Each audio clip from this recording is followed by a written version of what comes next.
Hello there. Welcome to the 50 Women Over 50 podcast. I'm your host, Sherrilynne Starkie, and on this show, I highlight women who have broken barriers, challenged the status quo, or have simply led remarkable lives beyond the age of 50.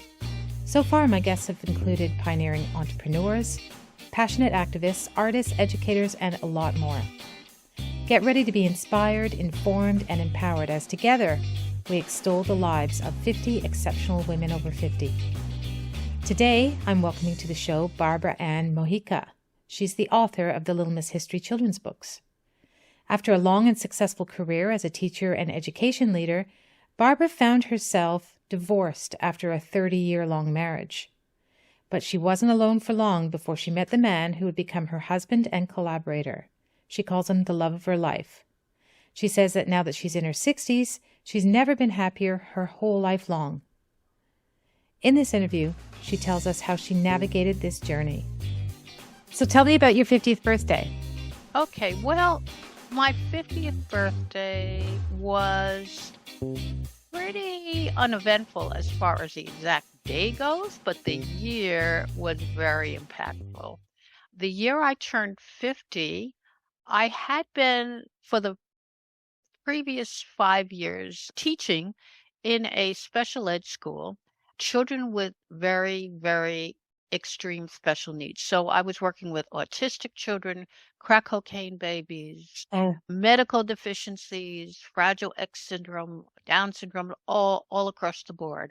But an opportunity arose in my 50th year to become the director of this special ed preschool. So I was moving now from a very long career in education, because before special ed, I had 20 years plus working with children in the general ed population. Right. So I became aware that the educational system wasn't really meeting kids' needs.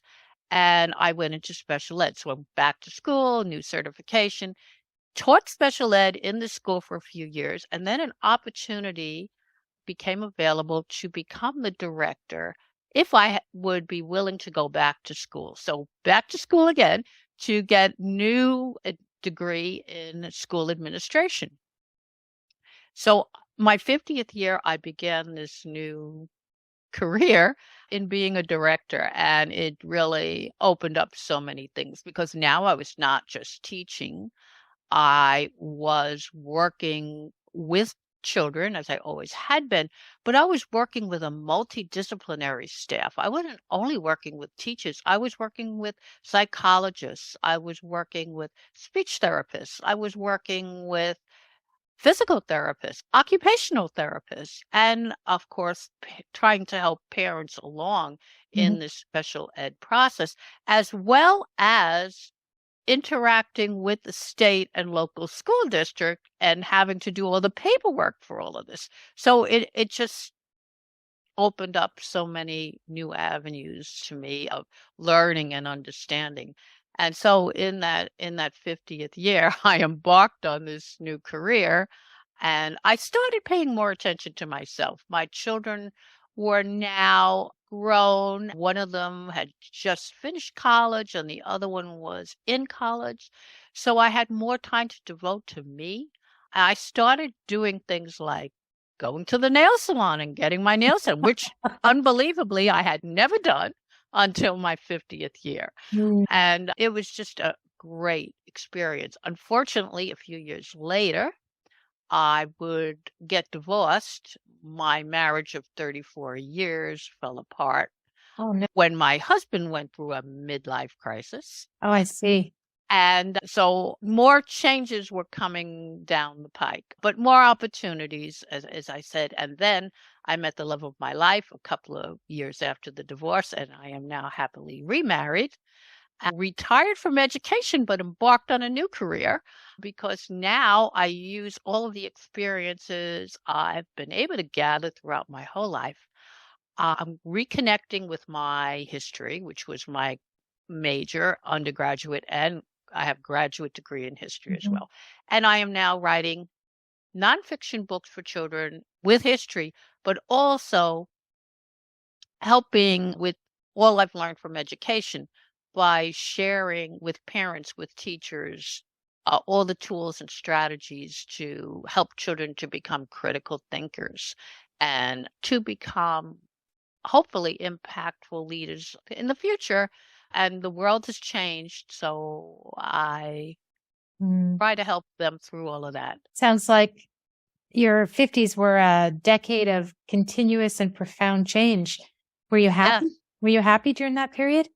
I was happy with my career, unhappy with my personal life at first. And at the very end of the decade, again, I met the love of my life and shortly after got remarried. So the 60s proved even better than the 50s.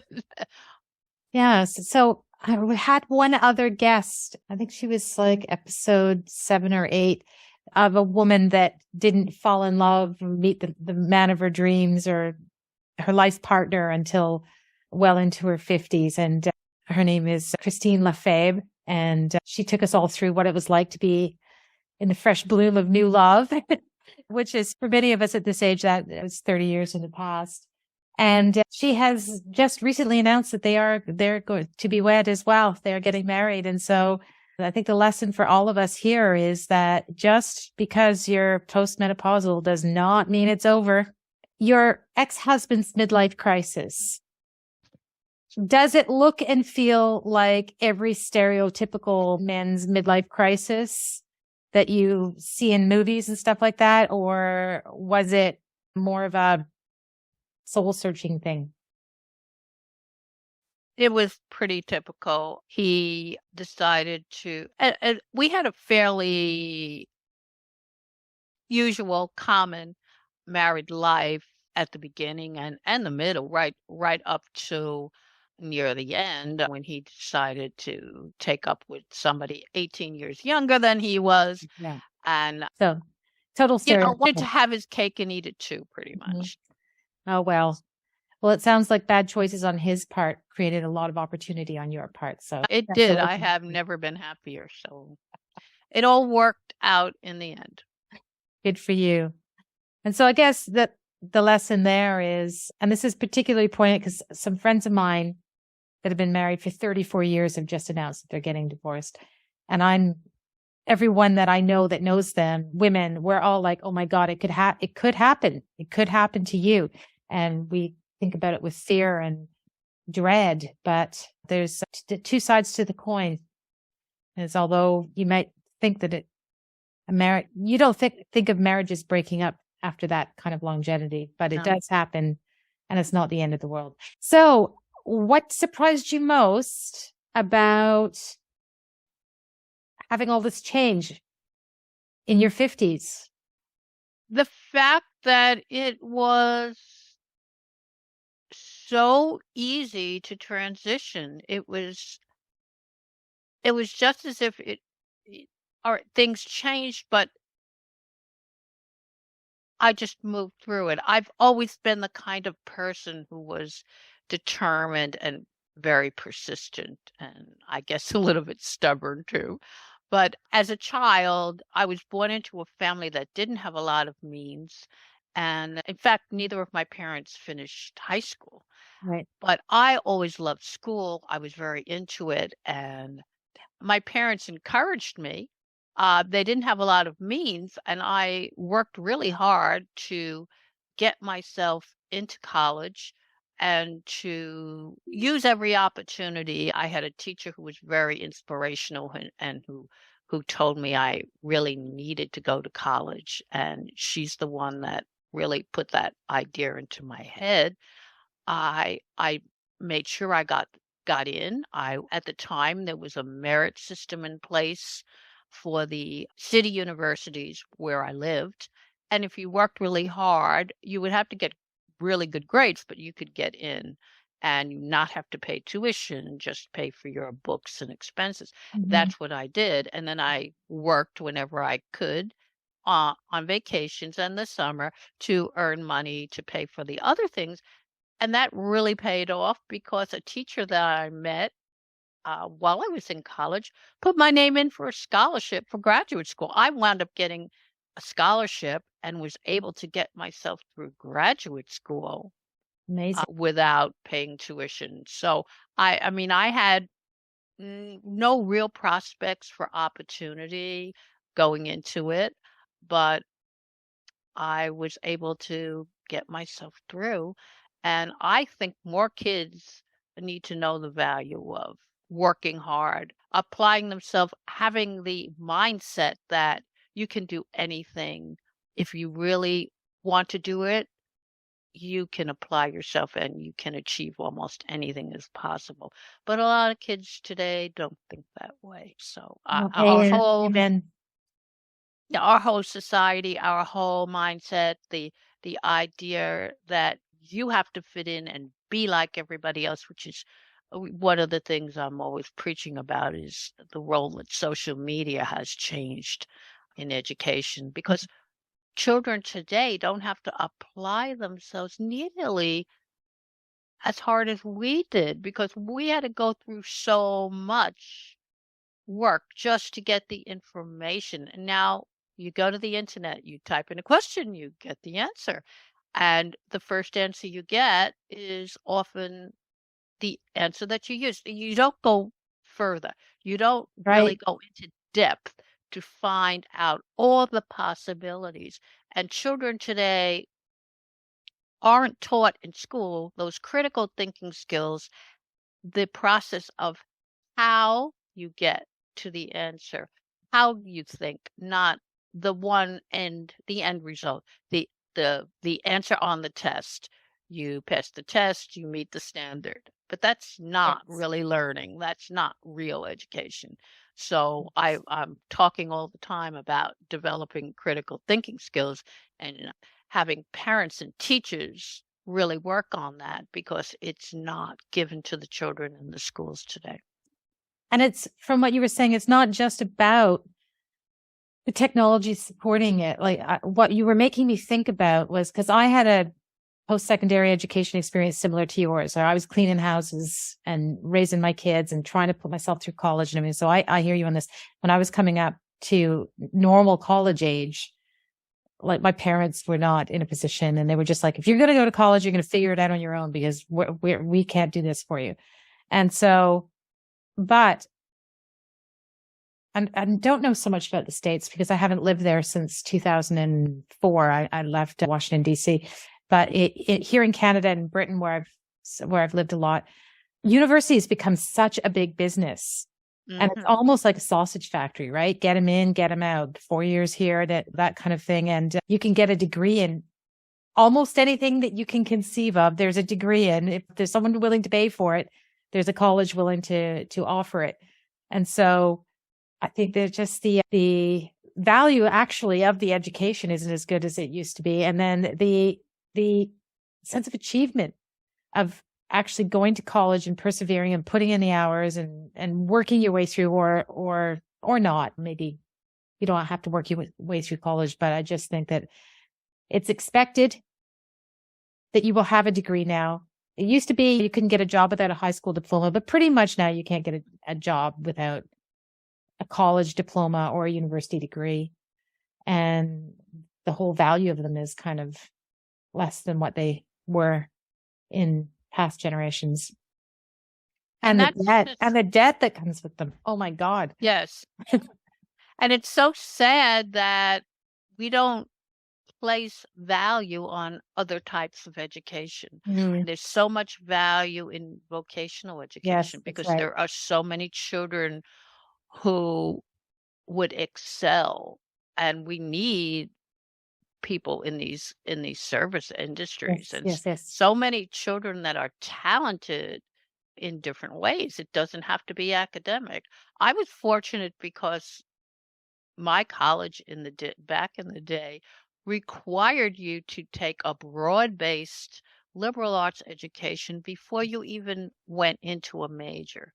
So you had to dabble in other things, because a lot of kids might want to change their mind once they were exposed to a new area. And I was able to do that. I did, in my case, I didn't change my mind because I always loved history and I wanted to major in history. But I was able to supplement and have a background in so many things. So I majored in history, but I also was able to study the classics. And I also was able to study anthropology and learn about different cultures. I was I was also able to study art. So I was able to learn about the arts of different cultures. So it makes you a much more rounded person rather than going to college and say, well, I am going to major in women's studies and Mhm. that's all I'm going to study. Or I'm going to major in African American studies, or I'm going to, there are so many esoteric kinds of majors now that I Mhm. almost Oh, yes, for sure. unbelievable. But what does that actually prepare you for in Mhm. life? A very narrow, narrow path. Yes, yes. But anyways, back to the subject at hand. Why don't you tell me, if you could visit yourself when you were 30 years old, what advice would you give yourself? I probably would have advised myself to pay a bit more attention to me and not so much attention to my husband and my kids. I think I would have become even more independent earlier Yes. if I had done that, because I spent most of my time going in and out of the driveway, dropping people off, picking people up, and I really didn't have time to think about what I might want to change. And I might have moved out of that first career, which was a general education, working with children in, I taught everything from, at that point, grades 2 to 7, normal general population of students. And I might have moved into special education a lot earlier because I spent roughly 20 years before I made that move. So I think if I had paid a little more attention to me instead of everybody else, I might have even been able to do that sooner. That's good advice, especially for when like my daughters are that age now. And when I see what they've got on their plates between their jobs and their just being a mom, I mean, it seems a lot more intense than when I was doing it. The kids' schedules alone, managing that takes up all their lives. When you said about chauffeuring and all that, my Yes. goodness, yes, yes. What do you? Not that it isn't important, It is because I important. mean, I was super involved. I was on every PTA, and I was into everything that was going on that was important in their lives. But I really wasn't making any time for me at all, which probably wasn't a good thing. And tell me a little bit about what you're doing today. Well, today I am, quote, retired, but busier than ever. I write books. I write a series of children's nonfiction history books which attempt to develop those critical thinking skills. So I use a cartoon character to narrate the book series, which makes it entertaining, fun, and allows the reader to see themselves kind of through this character, Little Miss History, who is a cartoon version of a younger me.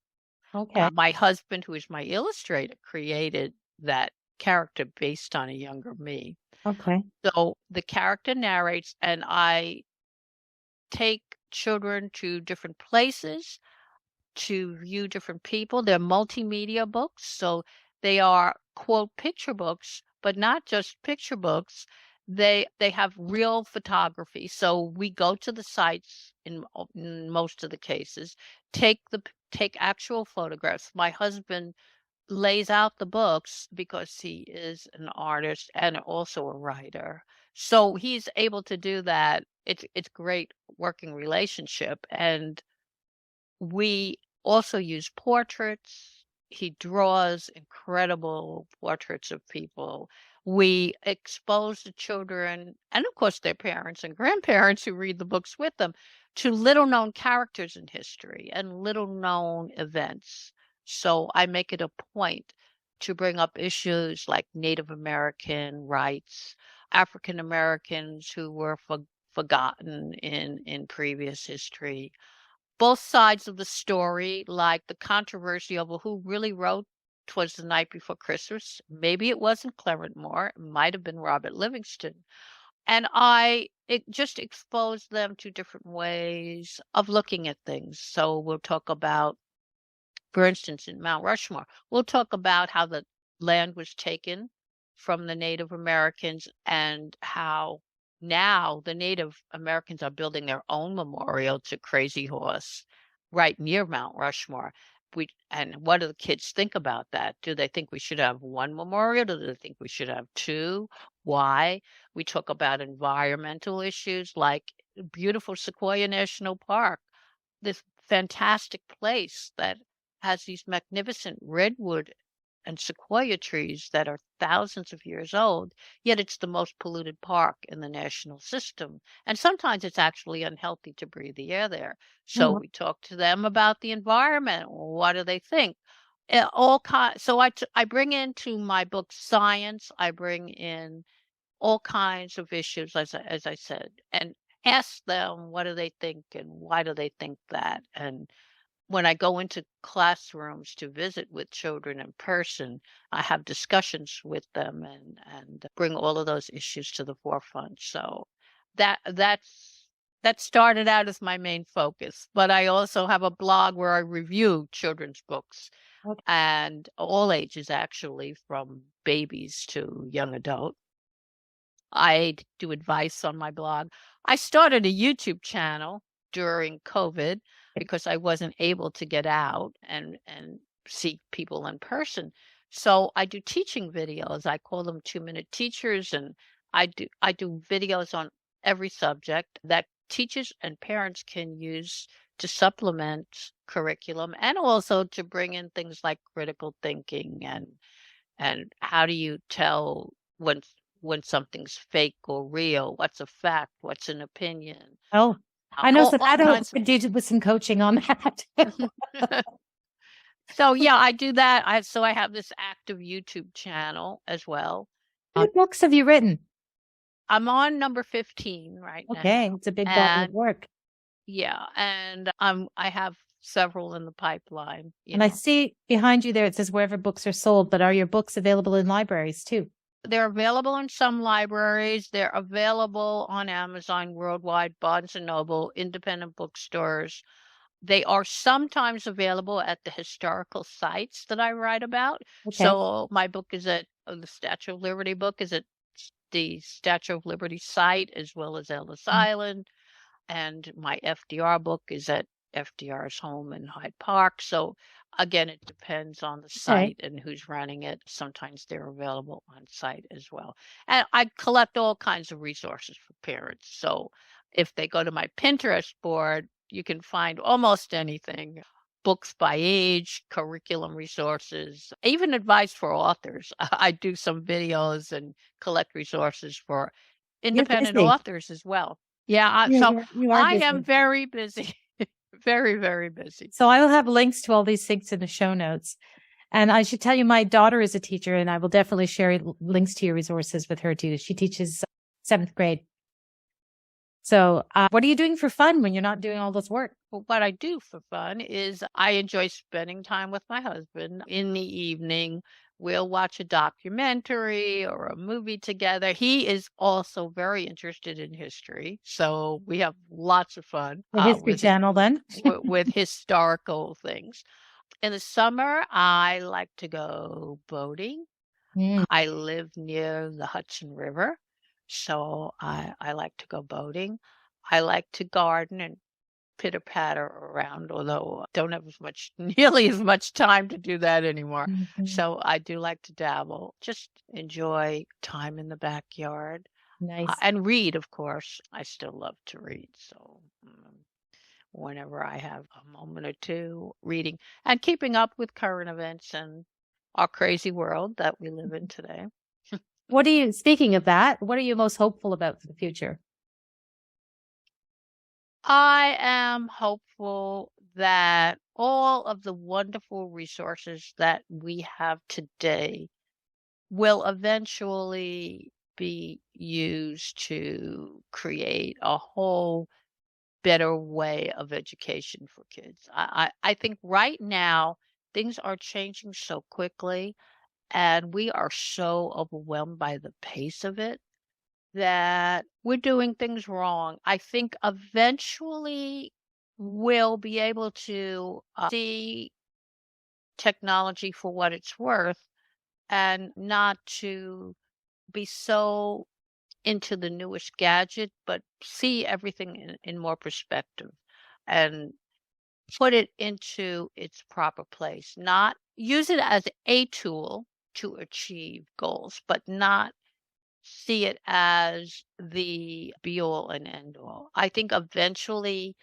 kids will learn that technology is not something that should control their life, but something that they should be able to use to better their life, to see people as more important than things, and to Well, I put do hope so. technology in its place. Use it in terms of helping to improve your life in terms of your relationships with people rather than just seeing it as something that you have to do and not really think about, because I think the way things are now, some people are so wrapped up in learning the newest thing. I hope you're right about that. And you talk about the curve of technology. Like we're seeing that people are pulling back from social media right now. Like everybody was all in for 10 years.